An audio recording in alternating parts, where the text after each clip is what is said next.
그 여자를 처음 본 건 설날 아침이었습니다. 새벽 5시에 일어나 김치전 37장을 부치고 산적 54개를 꿰고 갈비찜 3.2kg을 끓인 뒤 6시간을 달려와 현관문을 열었을 때 식탁 끝에 처음 보는 여자가 앉아 있었습니다. 하얀 블라우스를 입고 단정하게 머리를 묶은 그 여자는 시어머니 옆에서 마늘을 다듬고 있었습니다. 저만 그 여자를 몰랐습니다. 시어머니도 시아버지도 시누이도 그 여자를 알고 있었습니다. 우리 5살 아이를 보며 그 여자가 말했습니다. 많이 컸네. 처음 보는 사람이 왜 저런 말을 할까요? 남편은 밥만 먹으며 고개를 들지 않았습니다. 턱에 힘이 들어가 있었고 숟가락 드는 손이 떨리고 있었습니다. 저는 결혼 6년차 며느리였습니다. 34세 평범한 주부였죠. 아이 하나, 대출 하나, 적금 둘을 가진 평범한 가정이었습니다. 남편은 중소기업 과장으로 월급 342만 원을 받았고 저는 육아휴직 중이었습니다. 25평 아파트에서 10년 된 중고차를 타고 다니는 그저 그런 삶이었습니다. 시댁은 보수적이었지만 겉으로는 단정한 집안이었습니다. 시아버지는 68부로 말이 적었고 시어머니는 65으로 원칙이 많았으며 시누이는 31로 가끔 날카로웠습니다. 명절은 늘 전쟁이었지만 그건 어느 집이나 마찬가지라고 생각했습니다. 6년 동안 참았습니다. 전을 부치고 나무를 묻히고 설거지를 하고 아이를 달래며 참았습니다. 명절이 끝나면 일주일은 누워 지냈지만 그래도 버텼습니다. 그런데 그날은 달랐습니다. 시어머니는 그 여자에게 앞치마를 건네며 자연스럽게 말했습니다. 얘가 도와줄 거야. 너무 자연스러웠습니다. 마치 수십 번 그렇게 해본 것처럼요. 그 여자는 부엌 서랍을 열어 칼을 꺼냈습니다. 어디에 뭐가 있는지 아는 것처럼 익숙하게 움직였습니다. 저는 6년 동안 그 부엌에서 일했지만 그렇게 편안하게 움직여 본 적이 없었습니다. 시누이가 부엌에 들어오더니 그 여자를 보며 웃었습니다. 오랜만이네. 진짜 오랜만이다. 그 여자는 시누이에게 반말을 했습니다. 그러게. 잘 지냈어? 저는 시누이와 6년 동안 존댓말을 했습니다. 시누이는 저보다 2살 어렸지만 시어머니가 말했습니다. 시누이한테는 존댓말 해야지. 그래서 6년 동안 존댓말을 했습니다. 식탁에 둘러앉았을 때 시아버지는 그 여자에게 술을 따라 주었습니다. 고생했어. 한잔해. 시아버지는 저에게 한 번도 술을 따라준 적이 없었습니다. 명절에 6시간 달려와서 하루 종일 부엌에 서 있어도 아무도 술을 따라주지 않았습니다. 그 여자는 우리 아이에게 반찬을 건넸습니다. 많이 컸네. 저는 숟가락을 놓았습니다. 처음 뵙는 분 같은데요. 목소리가 떨렸습니다. 시어머니가 저를 쳐다봤습니다. 민서는 오래 알던 애야. 민서. 이름도 예뻤습니다. 저는 6년 동안 이름으로 불린 적이 없었습니다. 시누이가 말했습니다. 민서 언니는 오빠 대학교 동기잖아. 대학교 동기. 그럼 10년 넘게 알고 지낸 사이였습니다. 남편 휴대폰이 울렸습니다. 테이블 위에 뒤집힌 채 놓여 있었는데 알림창이 잠깐 보였습니다. 민서. 같은 이름이었습니다. 저는 손을 멈췄습니다. 우연일까요? 아니면 설거지를 하며 그 여자에게 물었습니다. 여기 자주 오세요? 그 여자는 잠시 멈칫했습니다. 아니요. 오랜만이에요. 얼마나 오랜만인데요? 한 7년요. 7년. 저희가 결혼하기 1년 전이었습니다. 그날 밤 차 안에서 남편에게 물었습니다. 저 사람 누구야? 남편은 짧게 말했습니다. 아는 사람이야. 정확히 누구냐고요? 정적이 흘렀습니다. 남편은 핸들을 잡은 채 앞만 봤습니다. 왜 자꾸 물어? 이상하잖아요. 왜 아무도 안 알려줘요? 남편은 한참을 말이 없었습니다. 그리고 한마디. 예전에 만나던 사람이야. 예전. 그 단어 하나에 모든 게 무너졌습니다. 심장이 쿵 내려앉았습니다. 언제요? 대학교 때. 얼마나요? 2년 정도. 왜 헤어졌어요? 그냥. 그냥은 무슨 그냥이에요? 남편은 대답하지 않았습니다. 어두운 고속도로가 계속 이어졌습니다. 그럼 왜 오늘 거기 있던 거예요? 엄마가 불렀나 봐. 왜요? 모르겠어. 당신은 알고 있었어요? 침묵. 알고 있었냐고요? 남편은 고개를 끄덕였습니다. 왜 말 안 했어요? 말하면 뭐해? 어차피 옛날 일인데. 옛날 일. 하지만 시댁 사람들은 그 여자를 기억하고 있었습니다. 환영하고 있었습니다. 저는 6년 동안 그렇게 환영받아 본 적이 없었습니다. 며칠 뒤 저는 남편 휴대폰을 봤습니다. 남편이 샤워하는 동안 테이블 위에 놓인 휴대폰이 울렸습니다. 알림창이 떴습니다. 민서. 저는 휴대폰을 들었습니다. 비밀번호는 아이 생일이었습니다. 카톡을 열었습니다. 삭제되지 않은 대화가 있었습니다. 이번 명절은 괜찮을까? 모르겠어. 엄마가 부르래. 어떡하지? 부담스러운데. 엄마는 이미 알고 있어. 그래도 애는 괜찮을까? 애는 나 닮았대. 숨이 멎는 줄 알았습니다. 애. 그 여자에게는 아이가 있었습니다. 그리고 시댁은 이미 알고 있었습니다. 저는 스크롤을 올렸습니다. 더 오래된 대화가 있었습니다. 보고 싶어. 나도. 우리의 사진 보내줄까? 보내줘. 사진이 있었습니다. 남자아이였습니다. 나이는 우리 아이와 비슷해 보였습니다. 아니, 더 많아 보였습니다. 저는 날짜를 봤습니다. 1년 전이었습니다. 더 올라갔습니다. 2년 전, 3년 전. 대화가 계속 이어졌습니다. 명절 잘 보냈어? 응. 너는? 그냥 그랬어. 애는? 잘 있어. 나 많이 닮았어. 사진 보고 싶다. 나중에 보내줄게. 저는 손이 떨렸습니다. 남편은 그 여자와 계속 연락하고 있었습니다. 아이가 태어난 뒤에도, 저희가 결혼한 뒤에도 5년 전 대화를 봤습니다. 결혼하기 전이었습니다. 너 결혼한다며? 응. 축하해. 고마워. 행복하게 살아. 너도. 나는 혼자 키울게. 미안해. 미안하긴. 내 선택이잖아. 침묵. 애는 내가 잘 키울 거야. 고마워. 정말. 연락은 가끔 해줘. 아빠 얼굴은 알아야 하니까. 저는 휴대폰을 떨어뜨릴 뻔했습니다. 온몸이 얼어붙었습니다. 샤워실 문이 열렸습니다. 저는 휴대폰을 제자리에 놓았습니다. 남편이 나왔습니다. 왜 그래? 얼굴이 안 좋은데. 저는 대답했습니다. 아무것도 아니에요. 그날 밤 저는 잠들지 못했습니다. 남편은 옆에서 코를 골았습니다. 평온하게. 저는 천장을 봤습니다. 모든 게 이해됐습니다. 시어머니의 차가운 태도, 시아버지의 무관심, 시누이의 날카로움. 그들에게 저는 선택이 아니었습니다. 그냥 현실이었습니다. 그들이 원했던 건 그 여자였습니다. 며칠 뒤 시어머니에게 전화했습니다. 어머니. 왜? 명절에 오셨던 분 민서 씨요. 침묵. 어떤 분이세요? 시어머니는 한숨을 쉬었습니다. 왜 물어? 궁금해서요. 그냥 아는 애야. 아들이랑 사귀었던 분 맞죠? 정적. 시어머니가 말했습니다. 내가 알 필요 없어. 저는 며느리인데요. 그래서? 옛날 일 가지고 왜 그래? 옛날 일이 아닌 것 같은데요. 무슨 소리야? 아이가 있던데요. 그 여자한테. 시어머니는 말이 없었습니다. 어머니도 알고 계셨죠? 침묵. 왜 말 안 하셨어요? 시어머니가 말했습니다. 그게 내가 알아야 할 일이야? 제 남편 일인데 제가 몰라야 하나요? 이미 결혼했잖아. 지난 일은 지난 일이야. 지난 일이 아니잖아요. 계속 연락하고 있던데요. 그건. 어머니는 그 아이가 누구 아이인지 아세요? 시어머니는 전화를 끊었습니다. 저는 휴대폰을 내려놓았습니다. 손이 떨렸습니다. 6년 동안 쌓아온 모든 것이 거짓말처럼 느껴졌습니다. 저는 사랑받지 못했습니다. 환영받지 못했습니다. 선택받지 못했습니다.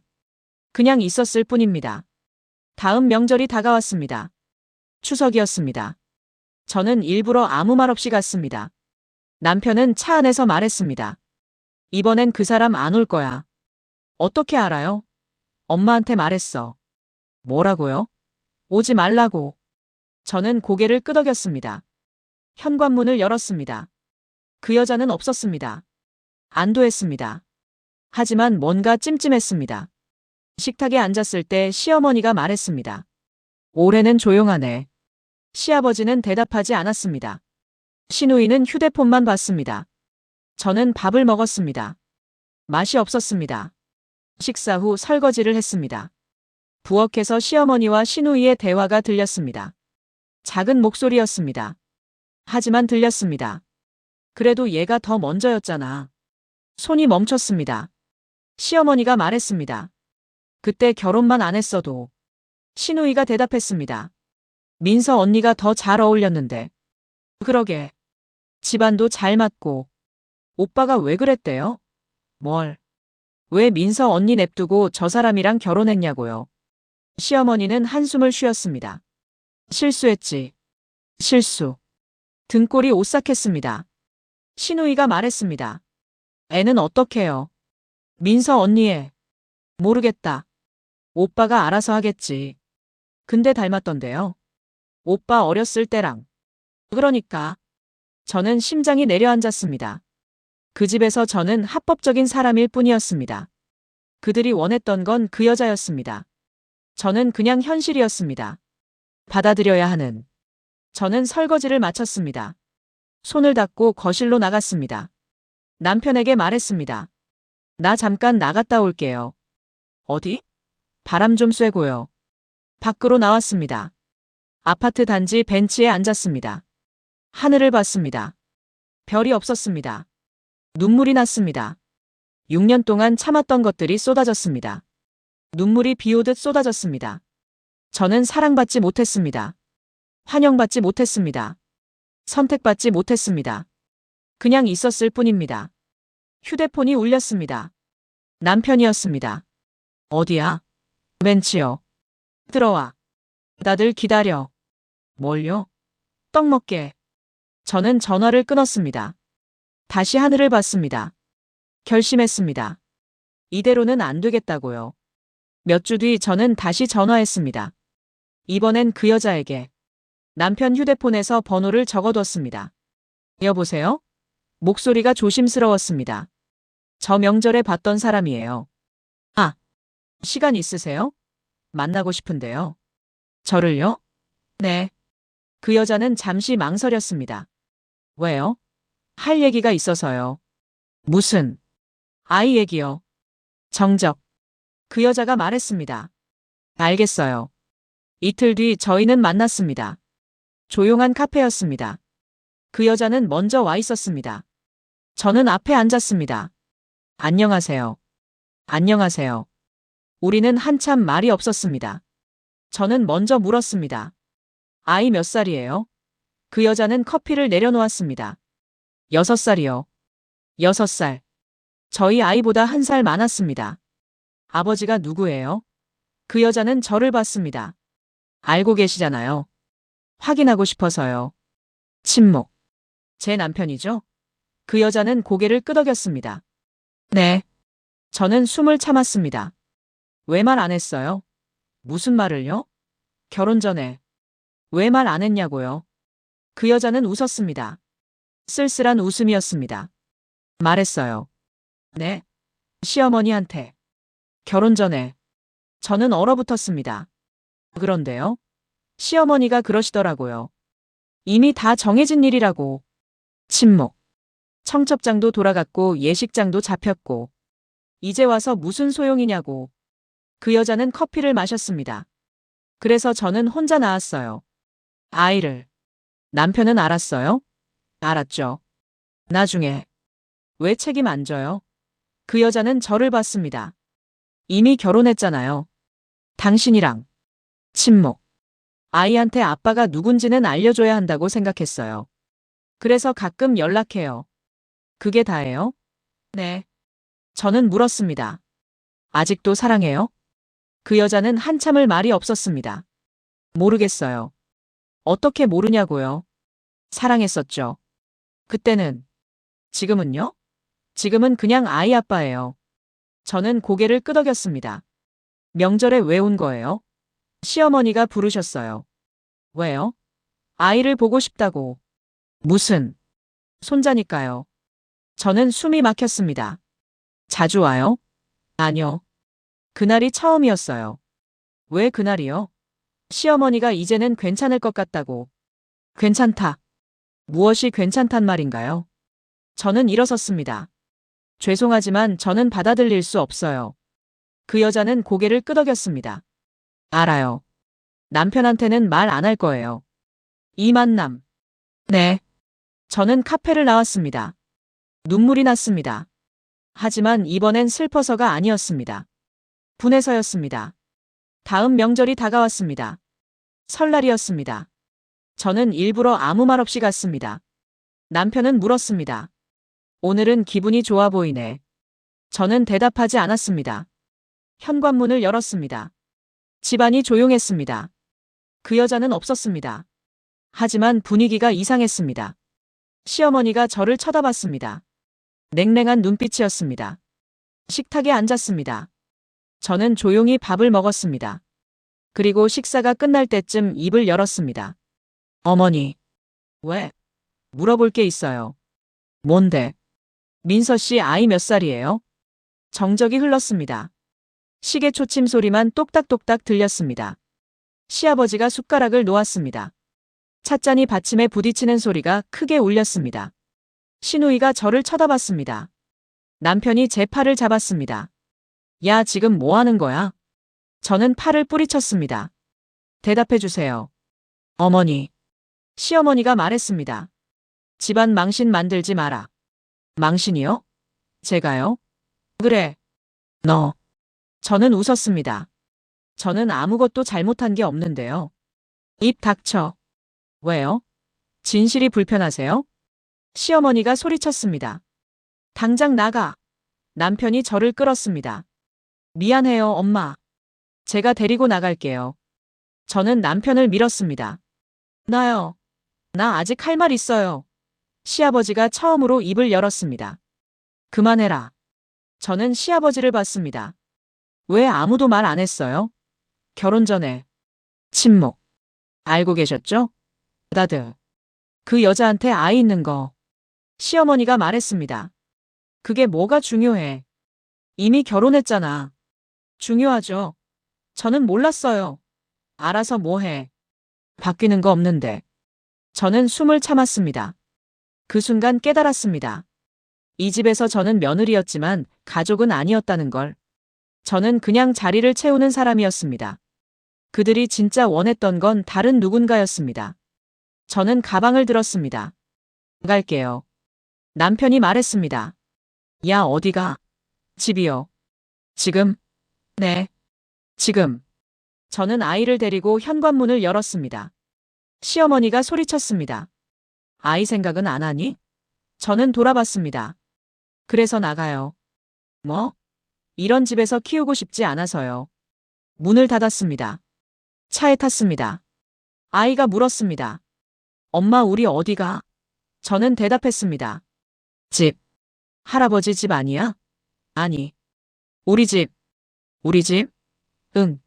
앞으로는 우리 집만 있을 거야. 저는 시동을 걸었습니다. 뒤에서 남편이 뛰어나왔습니다. 야, 잠깐만. 저는 차를 몰았습니다. 뒤도 돌아보지 않았습니다. 백미러에 비친 남편의 모습이 점점 작아졌습니다. 차가운 1월 겨울바람이 창문 틈으로 스며들었습니다. 그날 밤 남편에게 문자를 보냈습니다. 이혼하고 싶어요. 남편은 한참 뒤에 답장했습니다. 진정해. 얘기 좀 하자. 할 얘기 없어요. 미안해. 미안하다고 되는 문제가 아니에요. 애 생각 좀 해봐. 그래서 이혼하는 거예요. 남편은 더 이상 답장하지 않았습니다. 저는 휴대폰을 내려놓고 아이를 봤습니다. 아이는 소파에서 자고 있었습니다. 평온한 얼굴이었습니다. 저는 아이를 안아 침대에 눕혔습니다. 며칠 뒤 시어머니에게 전화가 왔습니다. 뭐 하는 거야? 이혼 준비하고 있어요. 아이 생각은 안 하냐고. 아이 생각해서 하는 거예요. 무슨 소리야? 아이한테 아빠가 있어야지. 그런 아빠 없는 이만 못해요. 너. 저는 전화를 끊었습니다. 손이 떨렸지만 후회하지 않았습니다. 6년 동안 저는 그 집을 지키려고 했습니다. 명절마다 달려갔고 전을 부쳤고 시어머니 눈치를 받고 아이를 예쁘게 키웠습니다. 하지만 그 집은 저를 지켜주지 않았습니다. 한 번도요. 이혼은 생각보다 빠르게 진행됐습니다. 남편은 처음에는 반대했습니다. 하지만 제가 알고 있는 걸 알게 된 후에는 조용해졌습니다. 변호사 사무실에서 만났습니다. 35의 여자 변호사였습니다. 차분하고 냉정했습니다. 상황을 설명했습니다. 남편의 혼외자 사실, 시댁의 은폐, 6년 동안의 거짓말. 변호사는 고개를 끄덕였습니다. 증거 있으세요? 저는 휴대폰을 꺼냈습니다. 남편 휴대폰 캡처 47장, 문자 메시지 기록, 통화 내역, 은행 송금 기록 23건, 모두 캡처해뒀습니다. 변호사가 말했습니다. 충분해요. 위자료 청구할 수 있어요. 얼마나요? 상황에 따라 다르지만 최소 3천만 원에서 5천만 원. 저는 고개를 끄덕였습니다. 양육권은요? 어머니가 가질 가능성이 높아요. 아이가 어리고 엄마와 함께 사는 게 안정적이니까요.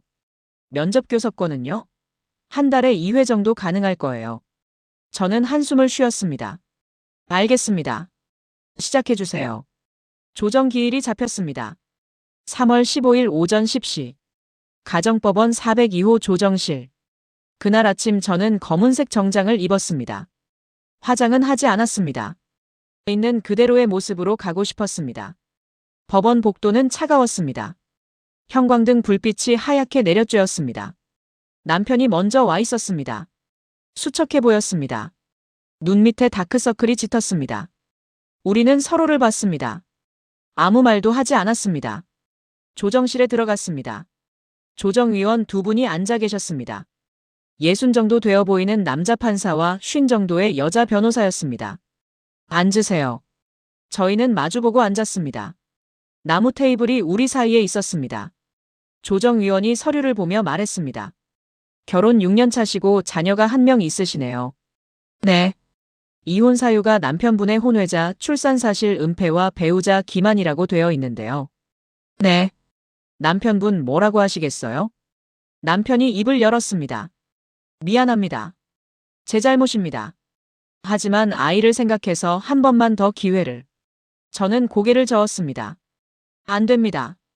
조정위원이 물었습니다. 화해 가능성은 전혀 없으신가요? 없습니다.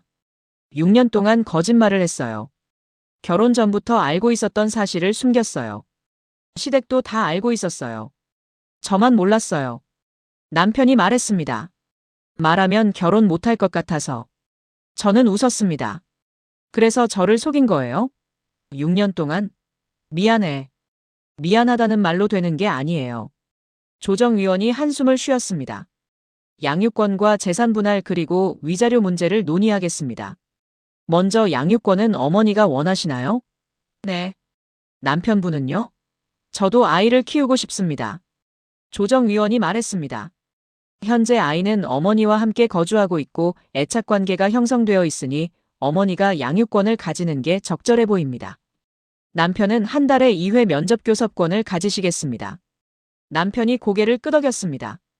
재산 분할은 어떻게 하시겠습니까? 저희 집은 남편 명의예요. 하지만 결혼 후에 함께 대출받아서 샀어요. 그럼 절반씩 분할이 적절하겠네요. 현재 시세가 얼마죠? 3억 5천입니다. 대출은 1억 8천 남았습니다. 그럼 순자산이 1억 7천이니 각자 8,500만 원씩 받으시면 됩니다. 저는 고개를 끄덕였습니다. 알겠습니다. 위자료는 어떻게 책정하시겠습니까? 변호사가 말했습니다. 남편의 유책 사유가 명확하고 기만의 정도가 심각하므로 5천만 원을 청구합니다. 남편이 말했습니다. 그렇게 많은 돈이 없습니다. 변호사가 말했습니다. 분할 납부도 가능합니다. 조정위원이 말했습니다. 위자료 5천만 원을 2년간 분할 납부하는 것으로 하겠습니다. 매달 208만 원씩 24개월. 가능하시겠습니까? 남편은 한참을 고민하다 고개를 끄덕였습니다. 그럼 양육비는요? 매달 50만 원씩 아이가 성인이 될 때까지 지급하시면 됩니다. 남편이 말했습니다. 알겠습니다. 조정이 끝났습니다. 서류에 서명했습니다. 손이 떨렸습니다. 하지만 후회하지 않았습니다. 법원을 나왔습니다. 3월에 봄바람이 불었습니다. 차가웠지만 상쾌했습니다. 남편이 뒤에서 불렀습니다. 잠깐. 저는 돌아봤습니다. 정말 이렇게 끝내야 해? 네. 아이는 잘 키울게. 알아요. 당신도 잘 살아요. 남편은 아무 말도 하지 못했습니다. 저는 돌아서서 걸었습니다. 1년이 지났습니다. 저는 작은 집에서 아이와 살고 있습니다. 20평 빌라였습니다. 낡았지만 따뜻했습니다. 아이는 어린이집에 다니고 저는 작은 회사에 취직했습니다. 사무직이었습니다. 월급은 270만 원. 많지 않았지만 충분했습니다. 양육비 50만 원과 위자료 208만 원이 매달 들어왔습니다. 생활은 빠듯했지만 행복했습니다. 아이는 웃음이 많아졌습니다. 저도 웃음이 많아졌습니다. 명절이 다가왔습니다. 설날이었습니다. 1년 전 그날과 같은 날이었습니다. 하지만 모든 게 달랐습니다. 전을 부치지 않아도 됐습니다. 시어머니 눈치를 보지 않아도 됐습니다. 6시간 운전하지 않아도 됐습니다. 그냥 아이와 떡국을 먹고 영화를 봤습니다. 아이가 물었습니다. 엄마, 우리 할아버지 집 안 가?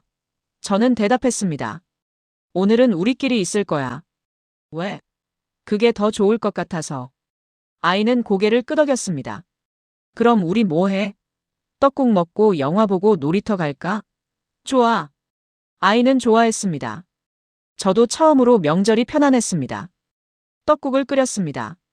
된장찌개 냄새가 집안에 퍼졌습니다. 따뜻했습니다. 아이와 마주 앉아 밥을 먹었습니다. 아이가 말했습니다. 엄마, 이거 맛있어. 저는 웃었습니다. 정말? 응. 저는 아이의 머리를 쓰다듬었습니다. 행복했습니다. 가끔 궁금했습니다. 그 집은 지금 어떻게 됐을까? 그 여자가 지금 그 자리에 앉아 있을까? 그 아이는 할아버지 할머니를 만나고 있을까? 하지만 이제 상관없었습니다. 그건 제 이야기가 아니니까요. 몇 달 뒤 우연히 그 여자를 봤습니다. 마트에서였습니다. 그 여자도 저를 봤습니다. 잠시 멈칫했습니다. 저는 먼저 다가갔습니다. 안녕하세요. 그 여자는 조심스럽게 대답했습니다. 안녕하세요. 우리는 어색하게 서 있었습니다. 그 여자가 물었습니다. 이혼하셨다고 들었어요. 네. 아이는 괜찮아요? 잘 지내요. 그 여자는 고개를 끄덕였습니다.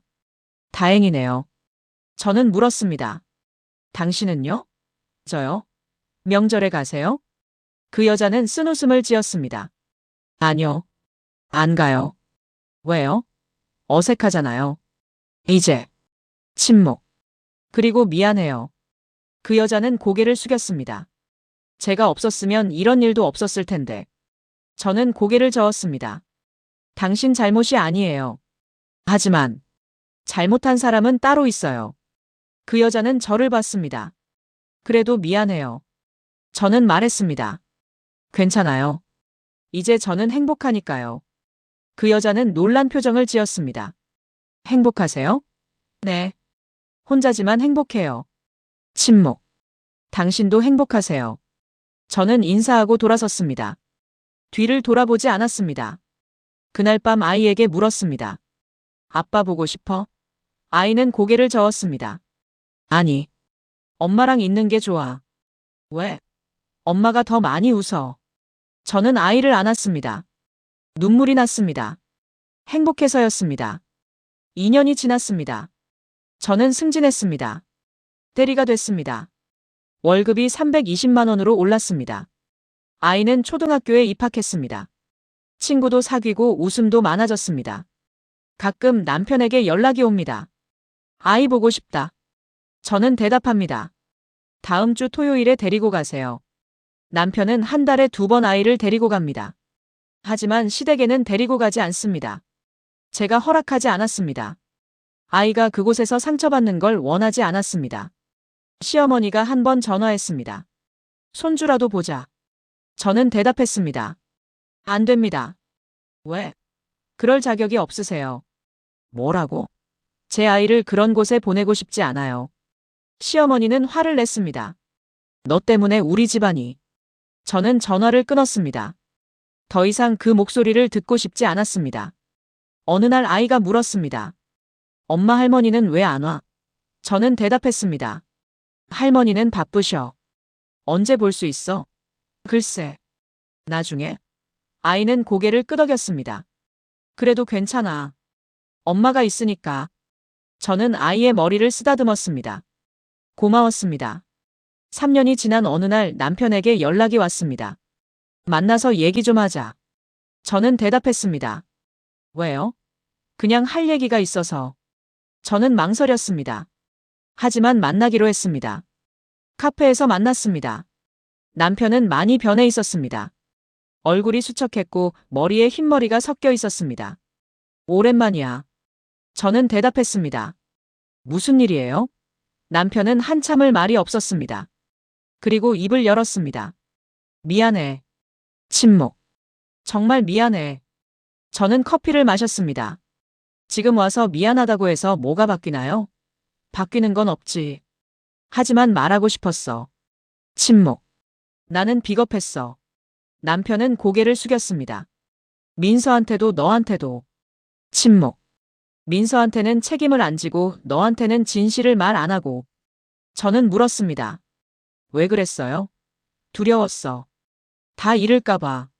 그래서 거짓말한 거예요? 침묵. 그래서 저를 속인 거예요? 남편은 고개를 끄덕였습니다. 미안해. 저는 한숨을 쉬었습니다. 이제 와서 미안하다고 해도 아무것도 돌아오지 않아요. 알아. 저는 이미 다른 삶을 살고 있어요. 그것도 알아. 남편은 저를 봤습니다. 그냥 너한테 진심으로 사과하고 싶었어. 저는 잠시 생각했습니다. 그리고 말했습니다. 받아들일게요. 사과. 정말? 네. 하지만 용서는 못해요. 남편은 쓸쓸하게 웃었습니다. 그것도 당연하지. 침묵. 민서는 어떻게 됐어요? 남편이 물었습니다. 저는 고개를 저었습니다. 모르겠어요. 그건 제가 알 일이 아니니까. 그래, 그렇겠지. 우리는 더 이상 말이 없었습니다. 저는 일어섰습니다. 그럼 저는 갈게요. 응. 가. 아이 잘 봐주세요. 다음 주에. 그럴게. 저는 카페를 나왔습니다. 뒤돌아보지 않았습니다. 그날 밤 저는 일기를 썼습니다. 오랜만이었습니다. 오늘 전 남편을 만났다. 사과를 받았다. 하지만 용서는 안 했다. 용서는 그 사람을 위한 게 아니라 나를 위한 것이라는 말이 있다. 하지만 나는 아직 용서할 준비가 안 됐다. 그리고 굳이 용서할 필요도 없다고 생각한다. 내 삶은 이미 앞으로 가고 있으니까. 일기장을 덮었습니다. 창밖을 봤습니다. 달이 밝았습니다. 고요했습니다. 평화로웠습니다. 4년이 지났습니다. 아이는 초등학교 3학년이 됐습니다. 키가 128cm로 자랐고 말도 많아졌습니다. 친구들도 7명이나 생겼습니다. 가끔 아빠 얘기를 합니다. 아빠는 왜 엄마랑 안 살아? 저는 대답합니다. 그게 더 좋아서. 왜? 사랑하지 않으니까. 그럼 전에는 사랑했어? 응. 했었지. 지금은 안 해. 아이는 고개를 끄덕입니다. 그래도 아빠는 나 좋아하지. 당연하지. 그럼 됐어. 아이는 그렇게 말하고 자기 일을 합니다. 저는 그런 아이를 보며 웃습니다. 아이는 건강하게 자라고 있습니다. 그걸로 충분합니다. 올해 설날도 저희는 집에 있었습니다. 떡국을 끓였습니다. 12개의 떡을 썰어 넣었습니다. 아이 목 6개, 제 목 6개. 윷놀이를 했습니다. 아이가 이겼습니다. 3판 중 2판을. 영화를 봤습니다. 애니메이션이었습니다. 겨울 왕국이. 아이가 좋아하는 영화였습니다. 저는 아이에게 세뱃돈을 주었습니다. 5만 원. 아이는 좋아하며 뛰어다녔습니다. 저는 그 모습을 보며 웃었습니다. 행복했습니다. 누가 봐도 작은 가족입니다. 하지만 우리는 충분합니다. 저는 더 이상 큰 집안을 부러워하지 않습니다. 더 이상 명절이 두렵지 않습니다. 저는 제 선택을 했고 제 삶을 살고 있습니다. 그게 전부입니다. 구독자 여러분, 여러분이라면 어떻게 하셨을까요? 6년 동안 속아서 산 결혼 생활. 남편의 혼외자. 시댁의 은폐. 그 모든 거짓말을 알게 됐을 때 여러분이라면 어떤 선택을 하셨을까요? 저는 떠나는 걸 택했습니다. 쉽지 않았습니다. 두려웠습니다. 혼자 아이를 키울 수 있을까? 경제적으로 버틸 수 있을까? 아이가 상처받지 않을까? 수없이 고민했습니다. 하지만 한 가지는 확실했습니다. 거짓 속에서 사는 것보다 진실 속에서 힘든 게 낫다는 것. 사랑받지 못하는 관계보다 혼자인 게 낫다는 것. 그게 제 결론이었습니다. 5년이 지난 지금 저는 후회하지 않습니다. 물론 힘들 때도 있습니다. 혼자 아이를 키우는 게 쉽지 않을 때도 있습니다. 아이가 아플 때, 회사에서 야근할 때, 명절에 혼자 있을 때, 외로울 때도 있습니다. 하지만 그래도 괜찮습니다. 저는 진실 속에서 살고 있으니까요. 거짓말 없는 삶을 살고 있으니까요. 오늘도 아이는 학교에 갔습니다. 저는 회사에 갑니다. 오전 9시 출근, 오후 6시 퇴근. 퇴근 후 아이를 데리러 갑니다. 학원 앞에서 기다립니다. 아이가 나옵니다. 엄마, 아이가 뛰어옵니다. 저는 아이를 안습니다. 오늘 뭐 배웠어? 수학이요. 더하기 곱하기. 어려웠어? 아니요. 쉬웠어요. 저는 웃습니다. 우리 아들 똑똑하네. 당연하죠. 함께 집으로 갑니다. 저녁을 먹습니다. 된장찌개와 김치찌개. 아이가 좋아하는 메뉴입니다. 숙제를 도와줍니다. 수학 문제 5개. 국어 독후감 1개. 책을 읽어줍니다. 해리포터. 아이가 좋아하는 책입니다. 평범한 일상입니다. 하지만 이 평범함이 제게는 행복입니다. 거짓 없는 진실한 평범함입니다. 명절이 다가오면 저는 더 이상 두렵지 않습니다. 오히려 기대됩니다. 아이와 단둘이 조용히 보낼 수 있는 시간이니까요. 전을 붙이지 않아도 됩니다. 시어머니 눈치를 보지 않아도 됩니다. 6시간 운전하지 않아도 됩니다. 그냥 아이와 함께 있으면 됩니다. 그게 저희의 명절입니다. 작지만 따뜻한 명절입니다. 저는 더 이상 큰 식탁을 그리워하지 않습니다. 더 이상 북적이는 집을 부러워하지 않습니다. 저는 저희의 작은 식탁이 좋습니다. 2사람만 앉아도 충분히 따뜻한 우리만의 식탁이 좋습니다. 그날 그 여자를 본 순간부터 저의 인생은 바뀌었습니다. 하지만 나쁜 쪽으로만 바뀐 건 아닙니다. 저는 진실을 알게 됐고 선택을 했고 자유를 얻었습니다. 그리고 행복을 찾았습니다. 작지만 진짜인 행복을.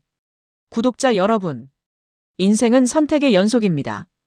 때로는 어려운 선택을 해야 할 때가 있습니다. 편한 거짓과 불편한 진실 사이에서, 익숙한 불행과 낯선 행복 사이에서 저는 진실을 택했습니다. 쉽지 않았지만 후회하지 않습니다.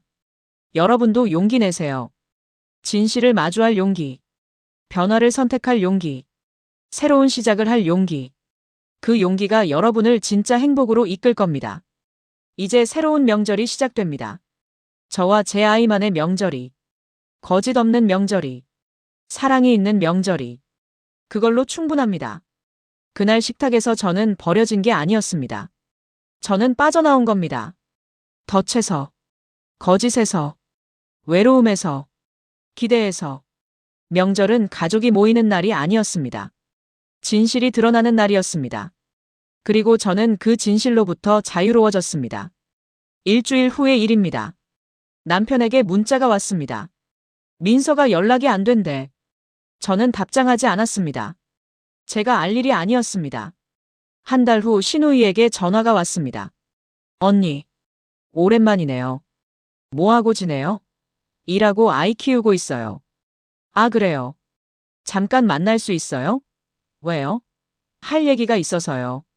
저는 망설였습니다. 하지만 만나기로 했습니다. 궁금했습니다. 무슨 일인지. 카페에서 만났습니다. 신우이는 예전보다 야위어 보였습니다. 얼굴에 주름이 생겼고 눈가에 다크서클이 짙었습니다. 오랜만이에요. 저는 대답했습니다. 그러게요. 우리는 커피를 주문했습니다. 어색한 침묵이 흘렀습니다. 신우이가 먼저 입을 열었습니다. 사실 사과하러 왔어요. 저는 눈을 떴습니다. 사과요? 네. 그때 제가 너무했어요. 언니한테. 이제 와서요? 늦었지만 그래도 해야 할 것 같아서요. 저는 커피를 마셨습니다. 뭐가 미안한데요? 신우이가 말했습니다. 민서 언니 일. 저는 알고 있었어요. 오빠가 민서 언니랑 사귀던 것도, 아이가 있다는 것도 다 알았어요. 근데 언니한테 말 안 했어요. 왜요? 엄마가 말하지 말래서요. 저는 한숨을 쉬었습니다. 그래서 뭐예요? 이제 와서 미안하다고 하면 뭐가 달라지나요? 신우이는 고개를 숙였습니다. 아무것도 안 달라지죠. 그래도 말하고 싶었어요. 침묵이 흘렀습니다. 저는 물었습니다. 왜 이제 와서요? 신우이가 말했습니다. 제가 결혼했어요. 3년 전에. 아, 그래요. 근데 남편이 바람을 폈어요. 저는 말이 없었습니다. 그 여자한테 아이도 있대요. 저는 신우이를 봤습니다. 그래서요? 그제야 알았어요. 언니 마음이. 그때 언니가 얼마나 힘들었을지. 저는 웃었습니다. 이제 알았어요? 네. 늦었지만. 신우이는 눈물을 흘렸습니다. 정말 미안해요. 저는 신우이를 봤습니다. 한참을. 그리고 말했습니다. 미안하다는 말 받아들일게요. 정말요? 네. 하지만 용서는 안 해요. 신우이는 고개를 끄덕였습니다. 그것도 당연해요. 저는 일어섰습니다. 그럼 저는 갈게요. 언니. 뭐요? 행복하게 사세요. 저는 대답했습니다. 당신도요. 저는 카페를 나왔습니다. 뒤를 돌아보지 않았습니다. 6개월이 지났습니다. 저는 과장으로 승진했습니다. 월급이 385만 원으로 올랐습니다. 팀원이 3명 생겼습니다. 책임감도 생겼습니다. 하지만 보람도 있었습니다. 아이는 학교에서 반장이 됐습니다. 친구들도 더 많아졌습니다. 12명이나 됐습니다. 생일 파티를 했습니다. 집에서 친구들 12명을 다 초대했습니다.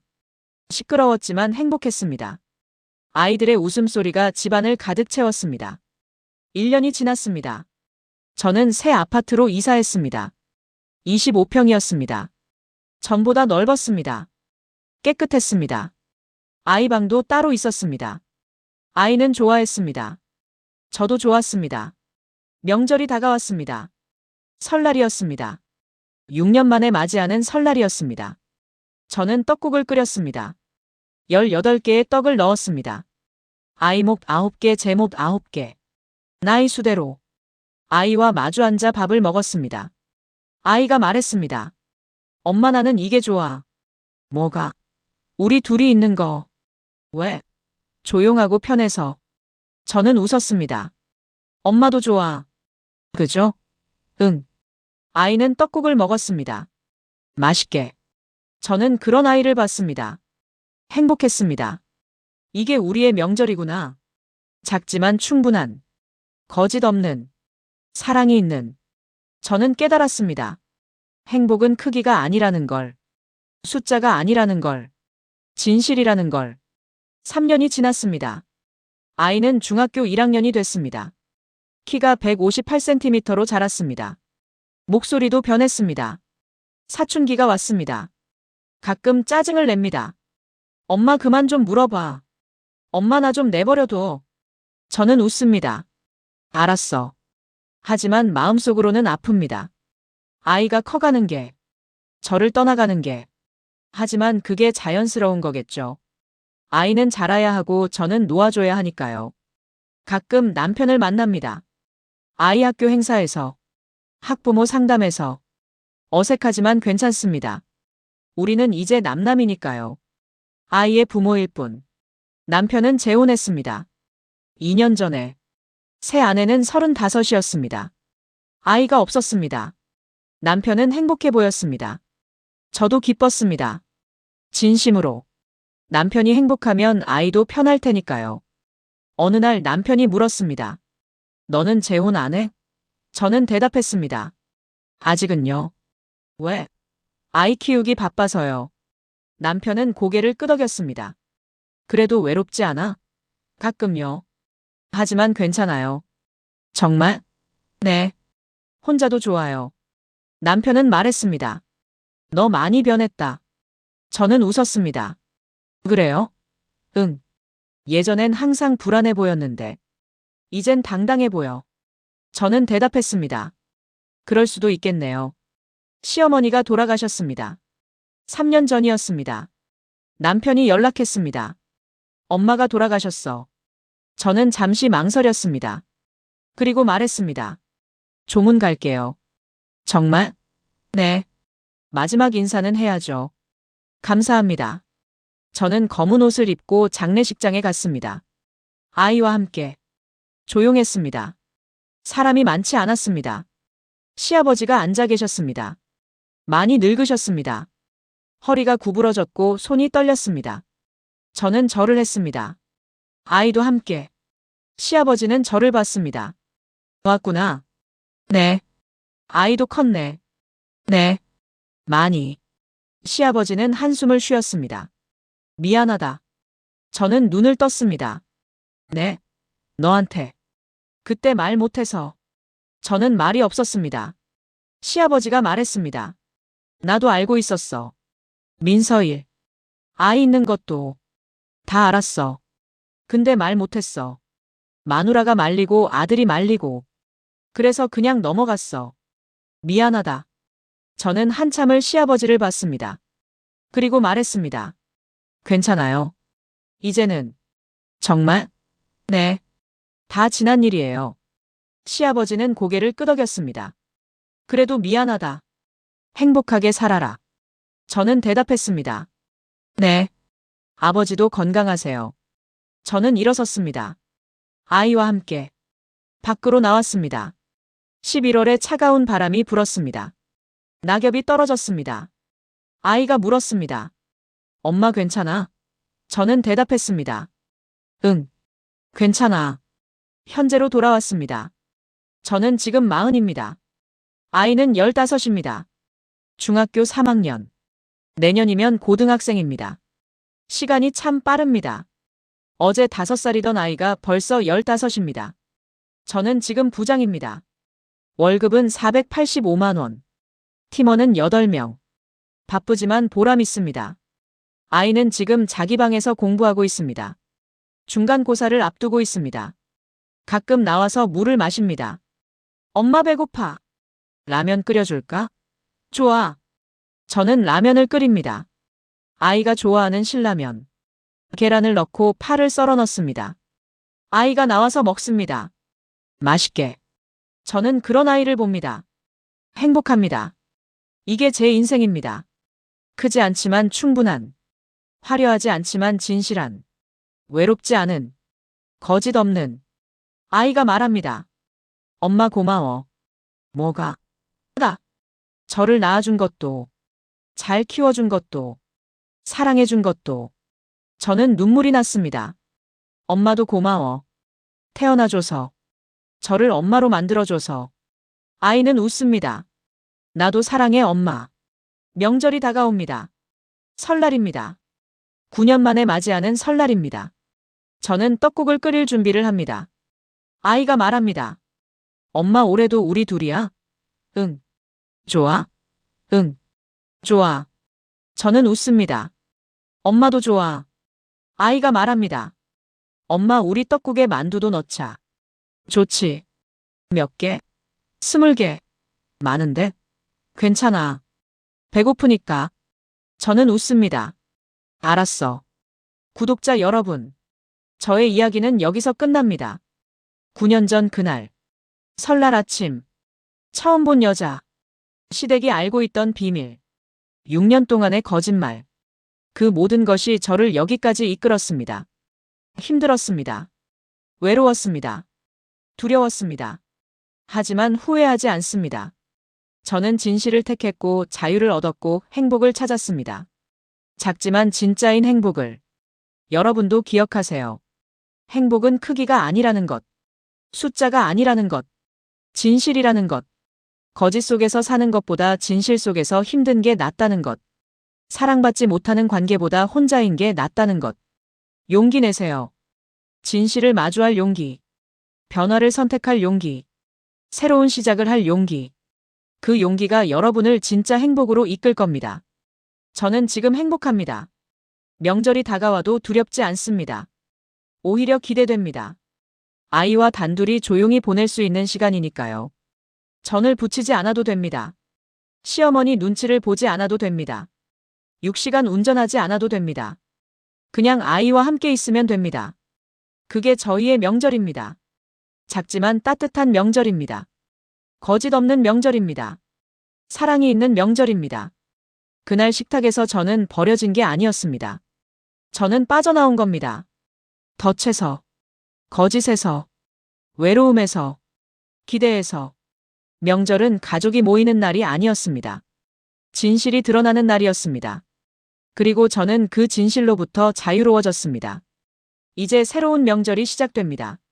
저와 제 아이만의 명절이, 거짓 없는 명절이, 사랑이 있는 명절이. 그걸로 충분합니다.